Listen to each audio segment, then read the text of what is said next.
Hello students. आज का आपका टॉपिक है गृह व्यवस्था की। आप यूनिट हम लोग कर रहे थे। गृह व्यवस्था में आपने पढ़ा कार्य व्यवस्था, अर्थव्यवस्था, कार्य क्षमता, ये सारी जो होती हैं इसके पार्ट्स हैं। तो हमने गृह व्यवस्था पढ़ा, गृह कार्य व्यवस्था पढ़ा कि घर में कार्य व्यवस्था किस प्रकार से करते हैं, कैसे करते हैं। और इसके बाद अब आपका टॉपिक है अर्थव्यवस्था, परिवार की मूलभूत आवश्यकताएँ। तो इसके अंदर हम अर्थव्यवस्था के बारे में पढ़ेंगे। हमारे भारतीय दर्शन में व्यक्ति के 4 पुरुषार्थों का उल्लेख किया गया है: धर्म, अर्थ, काम और मोक्ष।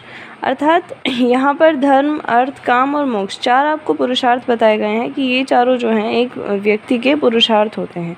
यहाँ पर धर्म जो मेन हमें पढ़ना है वो है अर्थ। अर्थ का मतलब होता है धन से, अर्थात अर्थव्यवस्था जो हम पढ़ रहे हैं वो हमारे भारतीय दर्शन के अनुसार भी बहुत ही महत्वपूर्ण है। गृहस्थ आश्रम में रहने वाले व्यक्तियों के लिए सबसे ज़्यादा महत्वपूर्ण जो है वो अर्थ है, अर्थात अर्थव्यवस्था है। और समाज में रहने वाले व्यक्तियों के लिए सर्वाधिक महत्वपूर्ण आश्रम जो है वो गृहस्थ आश्रम ही है। तो इस तरीके से डायरेक्टली या इनडायरेक्टली जो व्यक्ति है जो गृहस्थ आश्रम में है, अर्थात जो समाज में रहेगा वो गृहस्थ आश्रम में होगा, और जो गृहस्थ आश्रम में है उसके लिए अर्थ अर्थात अर्थव्यवस्था बहुत महत्वपूर्ण है। तो इस प्रकार हम कह सकते हैं कि व्यक्ति, समाज तथा परिवार के लिए, सभी के लिए अर्थव्यवस्था जो है वो सर्वाधिक महत्वपूर्ण है, अर्थात सबसे अधिक महत्वपूर्ण है। अर्थव्यवस्था का अर्थ तो हम समझ गए हैं, और अर्थव्यवस्था की महत्ता क्या है हमारे जीवन में ये भी हमने समझ लिया। तो अब है अर्थव्यवस्था की परिभाषा। यहाँ पर पहले हम अर्थ के बारे में बात करें तो अर्थव्यवस्था का अर्थ है आय व्यय, अर्थात धन संपत्ति की योजनाबद्ध व्यवस्था। अर्थात जो हमारा धन है, हमारा आय है, हम जो खर्चा करते हैं, व्यय है, उसकी एक योजनाबद्ध, एक पूर्णतः योजनाबद्ध जो व्यवस्था है वो अर्थव्यवस्था है। अर्थव्यवस्था की परिभाषा में परिवार की आय तथा व्यय पर नियंत्रण होना तथा आय को गृह के सृजनात्मक कार्यों में व्यय करना गृह अर्थव्यवस्था कहलाता है। तो परिवार की आय और व्यय पर सबसे पहले तो हमने पढ़ा परिवार की आय और व्यय पर नियंत्रण होना, अर्थात जो परिवार की आय है और व्यय है, हमारा आय हम जितनी कर सकते हैं, जिन भी स्रोतों से हम आय करते हैं वो आय और व्यय, अर्थात जो हमारे खर्चे हैं उन पर हमारा नियंत्रण हो, अर्थात वो अनावश्यक ना हो, हमें पता हो कि हम कहाँ खर्च कर रहे हैं। और जो हमारी पारिवारिक आय है उसको हम घर के अगर सृजनात्मक कार्यों में लगाएं, अर्थात अच्छे कार्यों में लगाएं, तो ही हमारी जो गृह अर्थव्यवस्था है वो पूर्ण रूप से सही रहती है। इसके बाद है आपका अर्थव्यवस्था को प्रभावित करने वाले कारक, अर्थात जो गृह अर्थव्यवस्था है उसको कौन कौन से कारक प्रभावित करते हैं, किस किस तरीके से वो प्रभावित होती हैं, ये हमारे लिए महत्वपूर्ण है कि अर्थव्यवस्था अगर हमें बना के रखनी है, हमें बजट बनाना है, तो इन सब के लिए हमें पहले पता होना चाहिए कि कौन कौन से कारक है जो उसको प्रभावित करेंगे, जिसके बारे में हमें जानकारी जुटा लेनी होगी। पहला है आपका पारिवारिक बजट बनाना।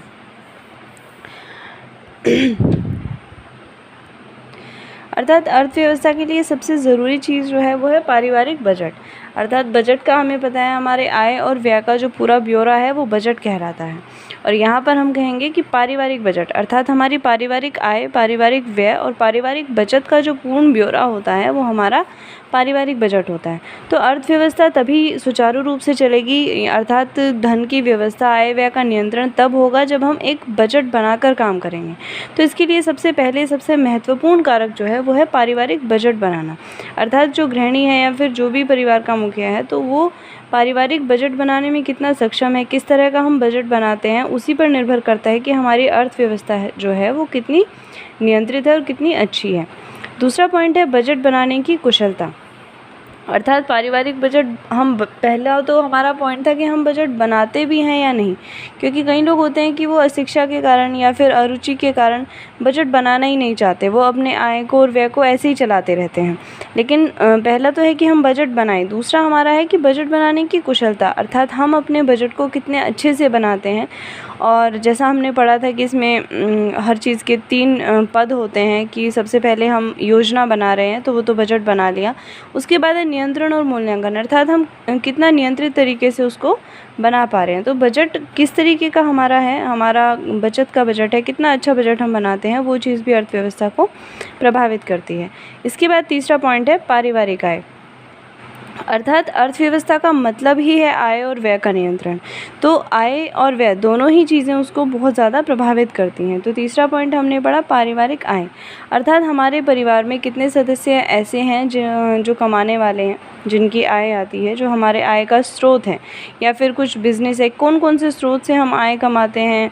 जैसे हमने बहुत सारे स्रोत हम समझ सकते हैं, जैसे वेतन है, घर में किसी की जॉब है तो सैलरी आती है, मासिक वेतन आता है, और कृषि है, व्यवसाय है, कोई भी छोटा मोटा घरेलू हमारा उद्योग धंधे हैं।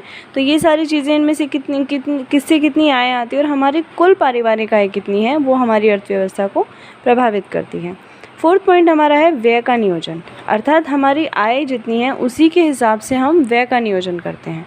हमारा व्यय जो है वो कम होगा, अधिक होगा, किन किन वस्तुओं पर हमें व्यय करना है, कौन सी आवश्यकताएं जो है वो ज़रूरी हैं जिन पर हमें सबसे पहले व्यय करना है। तो ये सारी चीज़ें हम ध्यान में रखते हैं और ये सारी चीज़ें हमारी अर्थव्यवस्था को भी प्रभावित करती हैं। फिर है परिवार का आकार, अर्थात परिवार जो है वो संयुक्त रहता है या फिर एकाकी परिवार है। और आकार की बात करें तो परिवार में कितने सदस्य हैं, पहला पॉइंट इसमें होगा कि परिवार में कितने सदस्य हैं, फिर कि कितने सदस्य कमाने वाले हैं और कितने सदस्य ऐसे हैं जिन पर व्यय होता है, फिर कि कितने बच्चे घर में शिक्षा ग्रहण करने वाले हैं जिनकी शिक्षा पर व्यय होता है, कितने बच्चे हैं जो शिक्षा भी ग्रहण करते हैं, कुछ स्कूल जाते हैं उन पर कम व्यय होता है, जो स्कूल ना जाकर बड़े कॉलेजेस में जा रहे हैं या फिर कोर्स कर रहे हैं कोई बड़ा, उन पर अधिक व्यय होता है। तो कितने परिवार के आकार में परिवार के कितने सदस्य हैं, कितने सदस्य कौन कितने बड़े हैं, कितने छोटे हैं, कितने कार्य करने वाले हैं, तो ये सारी चीज़ें जो है वो अर्थव्यवस्था को प्रभावित करती हैं। उसके बाद है रहन सहन का स्तर। हमने पहले भी पढ़ा है कि जब हमारा रहन सहन का स्तर जो होता है, जब हम उसको मेंटेन करना चाहते हैं, अर्थात हम अपनी प्रतिष्ठा बनाए रखना चाहते हैं, तो उसके लिए भी हम कई बार बहुत अधिक जो है हमें अतिरिक्त धन व्यय करना पड़ता है। या तो वो व्यय के नियोजन में भी आपका आ जाएगा, लेकिन यहाँ पर जो है रहन सहन का स्तर, उसमें हम कहेंगे कि अपनी समाज में जिस जगह पर हम रहते हैं वहाँ पर अपने रहन सहन का स्तर बनाए रखने के लिए हम काफ़ी अधिक पैसा खर्च करते हैं। तो ये सब हमारी अर्थव्यवस्था को प्रभावित करता है कि हमारा रहन सहन का स्तर कैसा है, निम्न स्तर है, मध्यम स्तर है, या फिर कैसा स्तर है। तो इसके बाद हम पढ़ते हैं गृह अर्थव्यवस्था के सिद्धांत क्या क्या होते हैं। गृह अर्थव्यवस्था के सिद्धांत में आपका पहला पॉइंट है पारिवारिक लक्ष्यों का निर्धारण, अर्थात पहली बात तो हम पढ़ेंगे कि पारिवारिक लक्ष्य क्या होते हैं। पारिवारिक लक्ष्य जो हैं वो है हमारे परिवार के लक्ष्य को मुख्यतः वैसे हम दो भागों में बांट लेते हैं, एक तत्कालिक लक्ष्य और दूसरे होते हैं दूरगामी लक्ष्य। तत्कालिक लक्ष्य वो होते हैं जो छोटे होते हैं, अर्थात जो तभी पूरे करने होते हैं। तत्कालिक का मतलब है उसी समय। तो यहाँ पर है कि दो लक्ष्य हमारे हैं तत्कालिक लक्ष्य जिनको हमें तभी पूरा करना होता है, जैसे परिवार के सदस्यों के लिए भोजन व्यवस्था, कपड़े, औषधि आदि की जो पूर्ति है वो तत्कालिक लक्ष्य हैं। और बच्चों के लिए शादी विवाह, अपना मकान बनाना, ये जो है वो दूरगामी या भावी लक्ष्य हैं। अर्थात मकान जो है वो एकदम से नहीं बनाया जाता, या फिर शादी के लिए ऐसा नहीं होता कि शादी एकदम से करनी होती है, उसके लिए थोड़ा समय मिलता है। तो ये सब जो है वो हमारे दूरगामी लक्ष्य होते हैं। तो हम अपने पारिवारिक लक्ष्यों का निर्धारण करते हैं कि हमारे परिवार में सदस्यों के अनुसार कौन कौन से लक्ष्य हैं, कौन कौन से लक्ष्य जो हैं वो तत्कालिक हैं, कौन से लक्ष्य दूरगामी लक्ष्य हैं।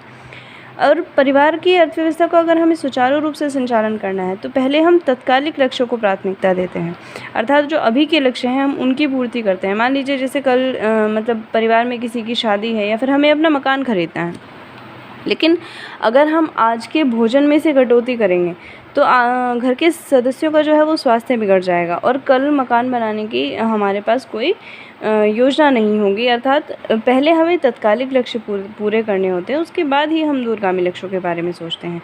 तो जो प्राथमिकता है वो हम किसे देते हैं, तत्कालिक लक्ष्यों को प्राथमिकता दी जानी चाहिए और उनके लिए समुचित व्यय भी किया जाना चाहिए, अनावश्यक नहीं, समुचित व्यय किया जाना चाहिए। और परिवार के भावी लक्ष्यों को धीरे धीरे बचत करके हम उसको पूरे भी कर सकते हैं। तो दोनों ही लक्ष्यों को वैसे हमें ध्यान में रखने चाहिए, लेकिन पहले तत्कालिक लक्ष्यों के बारे में सोचना चाहिए। दूसरा सिद्धांत है आय का विश्लेषण, अर्थात आय हमने पढ़ा कि हमारी पारिवारिक आय जो है वो अनेक स्रोतों से आ सकती है, अनेक लोग कमाने वाले हो सकते हैं। तो हमारे पास पूरी आय का विश्लेषण होना चाहिए, अर्थात हमें पता होना चाहिए कि हमारे परिवार में जो है पारिवारिक आय हमारी कितनी है। विश्लेषण से मतलब है कि परिवार की वर्तमान आय का अध्ययन तो हमें होना ही चाहिए कि परिवार की वर्तमान आय इतनी है, क्योंकि हमने लक्ष्य 2 तरह के पढ़े हैं, तत्कालिक लक्ष्य और दूरगामी लक्ष्य। तो हमें वर्तमान आय का अनुमान, तो वर्तमान आय का तो पता ही होना चाहिए कि हमारी वर्तमान आय कितनी है, लेकिन उस हिसाब से जैसे कि जो भविष्य में संभावित आय है, अर्थात जो भविष्य में आय हो सकती है हमारी ओर, उस पर भी हमें विचार करना चाहिए। वो हमारे दूरगामी लक्ष्यों के लिए बहुत सहायक सिद्ध होती है। जैसे अगर अभी कोई बच्चा पढ़ रहा है और उसका कोर्स पूरा होने वाला है, आपको पता है कि वो 1 साल बाद या 2 साल बाद उसको नौकरी मिलने वाली है, तो वो हम सोच सकते हैं कि भविष्य में अगर हमें मकान बनाना है तो जितना हमारे पास बचत है उसमें वो भी कुछ सहयोग कर सकते हैं। अर्थात वर्तमान आय का तो हमें पता ही होना चाहिए, लेकिन हमें भविष्य में हमारी कितनी आय हो सकती है इसके बारे में भी विचार कर लेना चाहिए। जैसे कि कई बार अगर भविष्य में कोई और भी नहीं है, जैसे कि बहुत सारे कर्मचारी होते हैं जो प्राइवेट कंपनी में जॉब करते हैं, तो उन्हें पता है कि वर्तमान आय आपकी इतनी है, लेकिन दिवाली पर आपको बोनस मिल सकता है या फिर कुछ चीज़ें हैं, तो कुछ खर्चों को हम तब तक टाल सकते हैं कि दिवाली पर बोनस मिलेगा तो तब इस खर्चे को पूरा कर लेंगे। तो हमारे पास आय का पूर्ण विश्लेषण होना चाहिए कि हमें कितनी आय किस स्रोत से और कब कब मिलती है। इसके बाद है तीसरा पॉइंट, विभिन्न योजनाओं संबंधी सिद्धांत। अर्थात अलग अलग योजनाएं होती हैं हमारी, जैसे हमने लक्ष्य की बात की कि 2 तरह के लक्ष्य हैं, तत्कालिक लक्ष्य और दूरगामी लक्ष्य। ऐसे ही योजनाएं भी 2 तरह की हैं हमारी, अल्पकालिक और दीर्घकालिक। जैसा नाम से ही लग रहा है कि अल्पकालिक योजनाएं वो हैं जो छोटे समय की होती हैं, अर्थात अभी की योजनाएं जो होती हैं छोटे समय की योजनाएं, जैसे भोजन, वस्त्र, बच्चों की शिक्षा, औषधि, ये सारी जो है ये अल्पकालिक योजनाएं हैं, अर्थात छोटे समय की योजनाएं हैं और इन पर हम तुरंत ही खर्च करते हैं और इन योजनाओं को हम प्राथमिकता देते हैं, जैसे हम तत्कालिक लक्ष्य को प्राथमिकता देते हैं। और दीर्घकालिक योजनाओं में वही आ जाता है मकान बनवाना, कोई फंक्शन कराना या फिर कुछ भी ऐसी चीज़ें। तो यहाँ पर जो हमारी लक्ष्य में था वही हमारी योजनाओं में है कि जो अल्पकालिक योजनाएँ हमने बनाई हैं अपने तत्कालिक लक्ष्य को ध्यान रखते हुए हम बनाते हैं अल्पकालीन योजनाएं, और जो हमारे दूरगामी लक्ष्य हैं उनको ध्यान में रखकर हम दीर्घकालिक योजनाएं बनाते हैं। तो इसी तरीके से हम अल्पकालिक योजनाओं को अधिक महत्व देते हैं, प्राथमिकता देते हैं, और दीर्घकालिक योजनाओं के बारे में हम आगे के लिए सिर्फ योजना पहले बनाते हैं, उसके लिए हम बचत करते हैं। इसके बाद है भविष्य की सुरक्षा। तो हमें अपने भविष्य की सुरक्षा के लिए सबसे पहले तो हमने जैसे पढ़ा कि हमारा जो बजट है वो बचत का बजट हम बनाते हैं, ताकि भविष्य में अगर कोई भी परेशानी आए, आकस्मिक कोई आपदा आ जाए, तो उससे निपटने के लिए हमारे पास धन हो। तो इसमें क्या है, ज़्यादातर जैसे जो जिनकी मासिक आय होती है वो लोग मासिक बचत कर लेते हैं। तो कृषि प्रधान समाज है हमारी, उनकी चिंता थोड़ी अधिक रहती है। जैसे इसमें तो हम लोग क्या करते हैं, जैसे बाहर जाते हैं, जॉब पे जाते हैं, तो यहाँ पर कुछ योजनाएं होती हैं भविष्य की सुरक्षा के लिए, उनमें हम बचत करें तो ज़्यादा अच्छा होता है। जैसे कि बीमा योजना, भविष्य निधि योजना और अन्य बचत के प्रावधान हमें रखने चाहिए। अर्थात भविष्य की अगर सुरक्षा हम चाहते हैं तो जनरली हम क्या करते हैं कि अपनी कुछ बचत रखते हैं, जैसे कि हमें भविष्य में अगर कोई परेशानी हो जाए तो हम उस बचत से, उस धन से अपनी परेशानी को दूर कर सकें। इसके बाद है परिवार के सदस्यों की संतुष्टि। यहाँ पर हमने इतनी सारी चीज़ें पढ़ी, इन सबसे जो ज़रूरी चीज़ है वो है हमारे परिवार में जितने सदस्य हैं उनकी आवश्यकताओं की पूर्ति, और अगर आवश्यकताओं की पूर्ति है तो परिवार के सदस्य जो हैं वो संतुष्ट रहेंगे। अर्थात हम कम खर्च में या फिर जितना ज़रूरी है उतने खर्च में हमें परिवार के सदस्यों की संतुष्टि पूरी होनी चाहिए, क्योंकि अर्थव्यवस्था का मतलब ही यही है कि अर्थव्यवस्था, अगर हम कोई भी व्यवस्था परिवार में कर रहे हैं, कार्य व्यवस्था है, अर्थव्यवस्था है, हमारे परिवार को हम उत्तम बनाने के लिए कर रहे हैं, वहाँ का माहौल अच्छा करने के लिए, उसको उन्नत बनाने के लिए, समृद्ध बनाने के लिए करते हैं। तो इसके लिए सबसे ज़्यादा ज़रूरी है कि परिवार के सदस्यों को संतुष्टि पूर्ण रूप से मिले। तो जो भी गृह अर्थव्यवस्था का नियोजन करें वो इस प्रकार से करें कि परिवार के सभी सदस्य लगभग संतुष्ट हो, सभी की प्राथमिक आवश्यकताएं जो है वो पूरी हों। ऐसा ना हो कि किसी की द्वितीयक आवश्यकताएं अर्थात किसी की ऐसी आवश्यकताएं जो अनावश्यक थी उनको पूरा करने के लिए हम किसी की आवश्यक आवश्यकताओं को ध्यान में ना रखें। तो परिवार के सभी सदस्यों की आवश्यकताओं का हमें ध्यान रखना चाहिए और उस हिसाब से परिवार के सदस्यों की संतुष्टि भी हमारी अर्थव्यवस्था के लिए ज़रूरी है, उत्तम अर्थव्यवस्था के लिए। तो अर्थव्यवस्था के सिद्धांत में हमने 5 पॉइंट पढ़े। पारिवारिक लक्ष्यों का निर्धारण, आय का विश्लेषण, विभिन्न योजनाएं, भविष्य की सुरक्षा और परिवार के सदस्यों की संतुष्टि। इसके बाद सफल अर्थव्यवस्था की विशेषताएं क्या होंगी, अर्थात अगर हम बात करें कि हमारी अर्थव्यवस्था सफल है या नहीं है, अगर हम ये जानना चाहते हैं तो इसके लिए हमारे पास कौन कौन सी कसौटी हैं जिन पर हमें खरा उतरना होता है। तो इसकी कुछ विशेषताएं होती हैं जिसके हिसाब से हम कहते हैं कि हमारी अर्थव्यवस्था जो है वो सफल हुई है या नहीं हुई है। तो पहला पॉइंट हमारा है मूलभूत आवश्यकताओं को प्राथमिकता। अगर हम देखना चाहते हैं कि हमारी अर्थव्यवस्था सफल है या नहीं है तो सबसे पहले हम ये देखेंगे कि हमारे परिवार के सभी सदस्यों की जो मूलभूत आवश्यकताएं हैं वो पूरी हुई या फिर नहीं हुई। वैसे तो इच्छाएं तो अनंत होती हैं, बहुत ज़्यादा होती हैं, लेकिन यहाँ पर हम बात कर रहे हैं आवश्यकताओं की। मूलभूत आवश्यकताएं जैसे होती है रोटी, कपड़ा, मकान, जो हम पढ़ते हैं, जो बेसिक नीड्स होती हैं, तो इन आवश्यकताओं को हम प्राथमिकता देते हैं और इन्हें समुचित ढंग से पूरा करते हैं। उसके बाद ही हम कोई और आवश्यकता के बारे में सोचते हैं। तो सबसे पहले हम देखेंगे कि इनकी पूर्ति समुचित ढंग से हो रही है या नहीं। अगर हो रही है तो उसी अर्थव्यवस्था को हम सफल गृह अर्थव्यवस्था मानते हैं, क्योंकि मूलभूत आवश्यकताओं को प्राथमिकता देना सफल अर्थव्यवस्था की सबसे पहली हमारी विशेषता है कि हमारी मूलभूत आवश्यकताएं जो हैं हम सबसे पहले उन्हें ही प्राथमिकता देते हैं। दूसरा पॉइंट है आवश्यकताओं की प्राथमिकता निर्धारित करना। विभिन्न आवश्यकताएं जो हैं हमारी उनमें प्राथमिकता हमें निर्धारित करनी है। जैसे अभी हमने पढ़ा मूलभूत आवश्यकताएं, मूलभूत आवश्यकताओं के बाद बहुत सारी आवश्यकताएं होती हैं, तो उसमें हमें प्राथमिकता निर्धारित करनी होती है। जैसे अभी हमने पढ़ा था अल्पकालिक आवश्यकताएं या फिर तत्कालिक आवश्यकताएं, दीर्घकालिक या फिर दूरगामी जो होती हैं।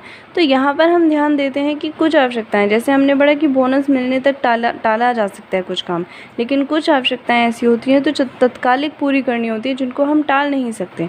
तो यहाँ पर हमें आवश्यकताओं की प्राथमिकता को निर्धारित करना होता है कि कौन सी आवश्यकता को हमें पहले पूरा करना है और कौन सी आवश्यकताओं को हमें बाद में पूरा करना है। अगर इन आवश्यकताओं की प्राथमिकता को हम सही से निर्धारित नहीं कर पाते तो ऐसा होता है कि ज़रूरी चीज़ें छूट सकती हैं और जो अनावश्यक चीज़ें हैं वो हम शायद पूरी कर दें।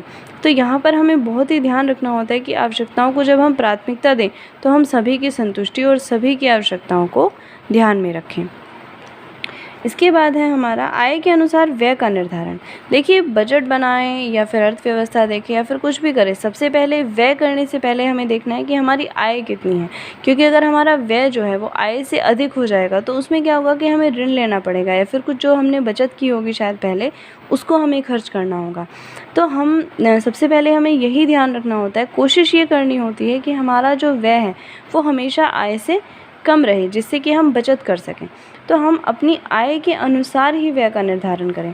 ऐसा ना हो कि हमने सिर्फ व्यय का निर्धारण किया, आय का कोई विश्लेषण ही नहीं किया। तो ये बहुत ज़रूरी पॉइंट है कि हम आय के अनुसार ही अपने व्यय का निर्धारण करें। इसके बाद है बचत की व्यवस्था। हमने 3 तरह के बजट पढ़े थे। उसमें हमने पढ़ा था बचत का बजट, जो सबसे उत्तम और सर्वश्रेष्ठ माना गया है। तो यहाँ पर है कि हर परिवार में ऐसा नहीं है कि आवश्यकताओं को छोड़कर हम अपना बचत करेंगे, किंतु सभी आवश्यकताओं की पूर्ति के बाद हमें बचत का भी प्रावधान रखना चाहिए। अर्थात बचत को भी हमें अपनी एक आवश्यकता मान लेना चाहिए, क्योंकि अगर हम बचत की व्यवस्था रखेंगे या फिर हम कुछ न कुछ छोटी भी मासिक बचत करते हैं तो उससे क्या होता है कि छोटी बचत भी एक टाइम पर जाकर एक बड़ी बचत हमारी बन जाती है। तो ये है हमारी बचत की व्यवस्था कि हमें अर्थव्यवस्था अगर सफल करनी है तो उसमें हमारे बचत की व्यवस्था भी होनी चाहिए, ताकि तत्कालिक अगर कोई आकस्मिक आपदा आती है, आकस्मिक अगर हमें कोई खर्च करना पड़ता है तो वहाँ पर हम अपनी बचत का जो पार्ट है उसको उपयोग कर सकें। तो सफल अर्थव्यवस्था के लिए बचत की व्यवस्था भी बहुत ज़रूरी है। उसके बाद है पारिवारिक संतोष, जो हमने अभी पढ़ा कि परिवार के सदस्यों की संतुष्टि होना, ये हमने इसके सिद्धांत में भी पढ़ा कि परिवार के सदस्य संतुष्ट हों, ये बहुत ज़रूरी है। तो सफल अर्थव्यवस्था में परिवार की अधिक से अधिक आवश्यकताओं की पूर्ति के प्रयास किए जाते हैं। हमें इस बात का ध्यान रखना होता है कि परिवार में जितने भी हमारे सदस्य हैं वो हर तरह से संतुष्ट हों। अगर वो संतुष्ट नहीं होंगे तो क्या होगा कि परिवार को सफल अर्थव्यवस्था नहीं कहा जाएगा, क्योंकि अगर परिवार के सदस्य संतुष्ट नहीं है तो उनका आपस में जो है वो मतभेद हो जाता है, या फिर उनके आपस में जो है वो समन्वय जो है वो ख़त्म होने लगता है। तो वहाँ पर क्या होता है कि हमारे परिवार का वातावरण ख़राब होता है, और हम कोई भी व्यवस्था अपने परिवार को उन्नत और उत्तम बनाने के लिए करते हैं।